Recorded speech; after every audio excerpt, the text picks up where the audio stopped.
So maybe you've edited your sheet a bit, but you don't want to just hit the back button or undo Command Z. You don't want to do that. You just want to see what the past versions are. Up in the top sort of row, over sort of on the right side around the share button, we'll see that there is a clock with a little arrow around it. And if we hover over it, it'll show us our last edit. Click that, and it'll bring us to version history. And we can see all the versions that we've edited. We can click this down arrow and see which ones there are, and we can also highlight the changes. In the bottom right corner, you can see you can also show unmodified rows and highlight those changes. We can go all the way back to the original sheet, how it looked. Okay, it had just a bit of data, then we had a lot of data. Okay, this is wider rows, or sorry, columns, and then we've, okay, crushed it down a little bit, added checkboxes. We can see each of these. We can also name them.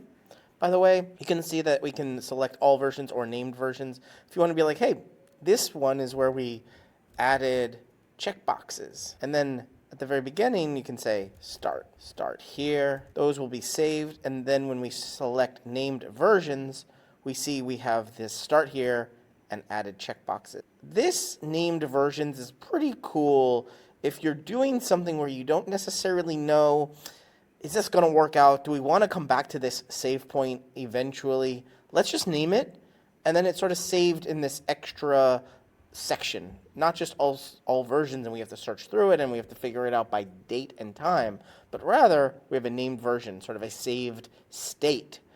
This is really, really helpful, especially so you don't have to constantly be making backups. I know I do this myself. I'll be like, do I want to come back to this? Okay, just make a quick copy of this sheet and then keep working in this version. These named versions are sort of a much simpler way to do that instead of having all those files in Drive. Hopefully this was fun to see the version history of your spreadsheet. You're watching Better Sheets here on YouTube. Make sure you check out this video or this video and subscribe right now to get more tips, tricks, how-tos, get more out of your Google Sheets than you ever have before. I'm excited to be making a ton more videos here. Ask me questions down in the comments and I will answer them in future videos. But for right now, right here, one of these videos is going to be your next Google Sheet.